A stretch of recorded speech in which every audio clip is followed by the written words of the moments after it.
Hey, let me ask you a question real quick. Yeah, go ahead. What's your question? Why wouldn't you like, comment, subscribe? Yeah, you know what? That is a good question. Hey, yo, what up? What up, man? Yet again, this is another review from, I'm guessing, a subscriber of mine by the name of Nicole. What?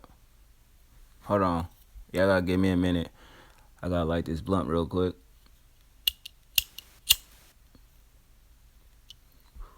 All right, that's better. So anyway, Cardi B, right? If you follow me on anything, you know I've gave her many shout outs, Twitter, Instagram, Facebook. You know what I mean? She a real bitch, she keep it real. And what I mean by that is she don't hold nothing back. She straight blunt. And I can respect a bitch over that, over a bitch that's fake as fuck, knowing she a hoe. Or knowing she a slut, or knowing she a thot. You know what I'm saying? Pretending to be some nerd school grade type bitch when she really sucking dick behind a fucking Walmart or some shit like that. You feel me? But I can respect a bitch like Cardi B, you know what I mean? So shout out to her. But anyway, so I had seen she got this mixtape coming out. You know what I mean? We all know she on Love and Hip Hop shit. You know what I mean? She turning it up, making DJ Self look like a straight sucker out here, nigga. Oh man, I don't want to get into that. But anyway, so found out that she trying to do music. So I'm like, I ain't never heard this bitch rap. You know what I mean? I know she was a stripper and doing some other whole shit. You know what I mean? Whatever the case may be. So this bitch doing some music. I wonder if she can rap.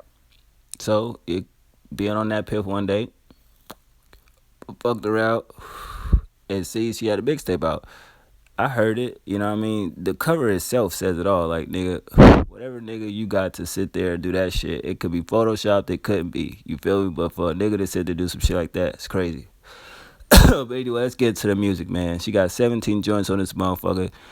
That's entirely too long. She got filler throughout this motherfucker. This is not a mixtape for niggas, but it got some dope shit on here for niggas and bitches if you fuck with a real bitch like that. So it starts off with the intro skit when she was on a Breakfast Club with Self, little lame ass. And so that's basically the intro skit. Then it get into trust issues. It's just she ain't fuck. She talking about she ain't fucking with a lot of fake assholes. She kind of use this melodic like type flow, you know what I mean, where it's rap, but then it's like singy songy type shit, you know what I mean. So she got trust issues, fuck with a lot of fake ass bitches and shit. So do I. Anyway, you know what I mean. Who don't got trust issues, fucking with fake people. You know what I mean? I ain't gonna say trust issues. You just on. You got your guards up with motherfuckers. Cause motherfuckers be snakes. You gotta watch out. You know what I mean? So it goes into on fleek, which is a word that should hit the fucking graveyard by the end of this goddamn year or the summer. Let's get the fuck out of here with that word. But anyway, you know what I mean? The song is cool. She got a good flow, nice beat. You know what I mean? Her lyrics are decent. The song got some personality to it. You know what I'm saying? But it is what it is.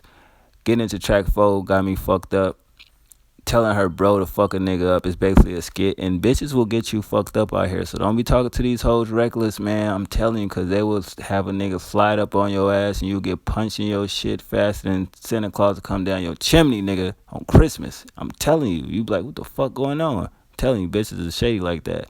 So that goes into BON, which is, King Louis track. I wish niggas would stop going back and getting old ass songs. But she did her thing on it, you know what I mean? She had an aggressive flow.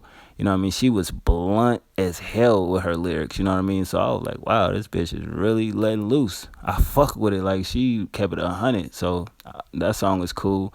This is my favorite song because I like when she said on the show, what's poppin'? What's poppin', man? Like, that shit, I was rolling the whole time, rolling the blunt and laughing at this shit because I was like, wash what?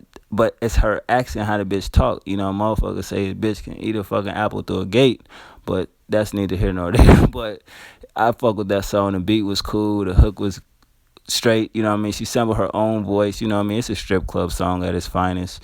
You know what I mean? And I was like, all right, I fuck with it. So Cardi B, that song was popping. Anyway, we get into the middle of the mixtape where it's like filler for me. I don't like 7 through 9. Track 7 is her perspective. It's a skit, but it's kind of fucked up because women do go out there and go through shit like that. Basically, women getting abused and shit like that, physical and mental. I don't like no bitch ass niggas that do that to women. Y'all some sucker ass niggas. That's what have bitches confused when a nigga's a gentleman and giving her a compliment. The bitch think that nigga trying to hit on her. It's like, no, I'm just saying, like, you beautiful. It's not I'm trying to fuck you or nothing. It's just, you know what I mean, you should have better, self-esteem and shit. But that come from bitch ass niggas, me dogging them out and shit. So it is what it is on that. Then it get into Selfish, nice piano ballad. it's an emotional song, and she kind of do some spoken word shit where it's not really a song, but you know, I guess it's a song. And then we get into the most fuck shit on the whole mixtape. I Gotta Hurt You.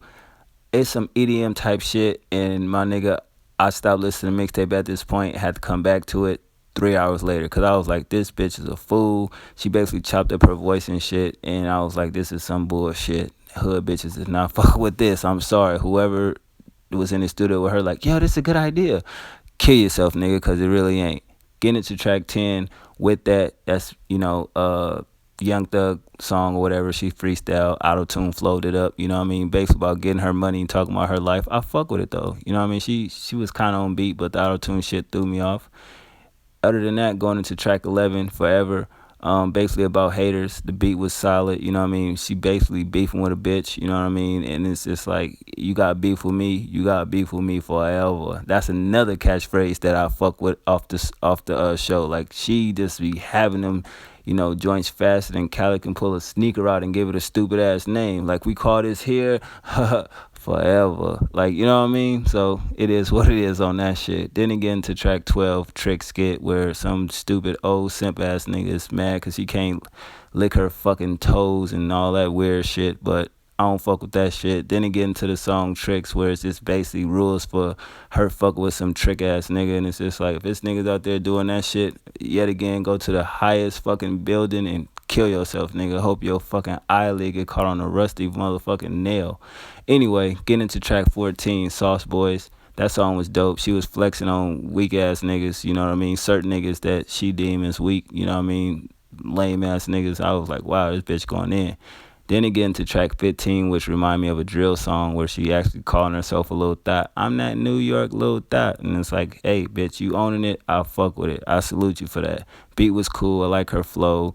You know what I mean? She was talking some violent shit in there. She was blunt as hell. Kept it 100. I fuck with it.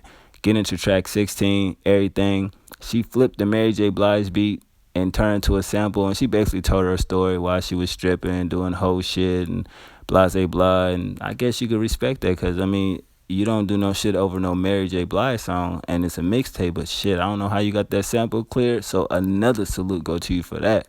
You know what I mean? And then the outro basically it's just a skit where she on another interview clip, and it just basically be you. She said the craziest shit. I was like, wow, I don't think you want to be being a role model, but she kept it 100. You know what I'm saying? You want to be a hoe, be a hoe. You want to be a doctor. Just basically be you. That's basically what the moral of the shit is. But overall, without the filler tracks, you know what I mean? 11 of them shits is solid. Honestly, it's not bad. You know what I mean? She has some talent. I will admit that. Production, I get it at 7 out of 10.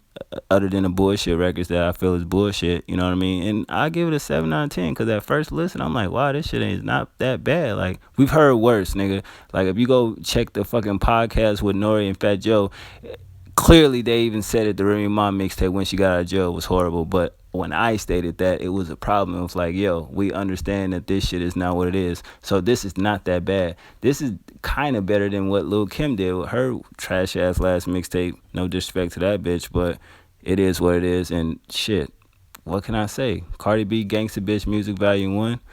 You might as well do a trilogy. And I mean, if you're going to take this music shit serious, I mean, take it serious. Why not? I mean, shit, she did acting. If you call Love and Hip Hop acting, I mean, that's a resume. It's on there. She grinding. She doing shows and, appearances and shit, and she getting her money.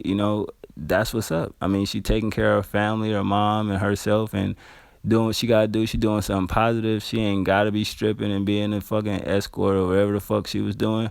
Who are we to hate on her for that? You know what I mean? You rather a bitch be out there tricking for a fucking nickel in a dime bag or some whatever than sitting here doing a mixtape, getting maybe 10 bands to come appear at a club or host this to do that. You know what I mean? So I salute her for that. You feel me? I do think that talking about the Love and Hip Hop shit, she kind of is the, I guess, sparkle in the sky for the show because ain't nobody else really on that motherfucker that's really, kind of turning it up like that. I mean, Remy and Pap is straight, you know what I mean? But they need their own show like, Jimmy and Chrissy had. But, it's good to see Cardi B out here doing what she doing, you know what I mean? She keep it real from everything she do. Her Instagram be crazy. I even heard they shut her shit down or some hating shit like that. Like, goddamn. Then she was in a little feud with the bitch Cat Wax. You know what I mean? Or my bad, Cat Whack. But yeah, that was the original. And try to say that y'all beefing over who originated the look, like I thought that was kind of lame, and I'm kind of glad Cardi B kind of stepped away from that shit and stopped talking to that bitch Castax, because the minute she mentioned Soulja Boy, I was through. Like, wow, bitch, never mind. It is what it is. But I fuck with the tape. You know what I'm saying? I ain't saying that it's something that's strong and powerful that I would run back, but I would suggest a couple records off this motherfucker if somebody happened to ask me, did I check it out? But other than that, I just wanted to give y'all my thoughts. Shout out to Nicole for the request. I'm gone.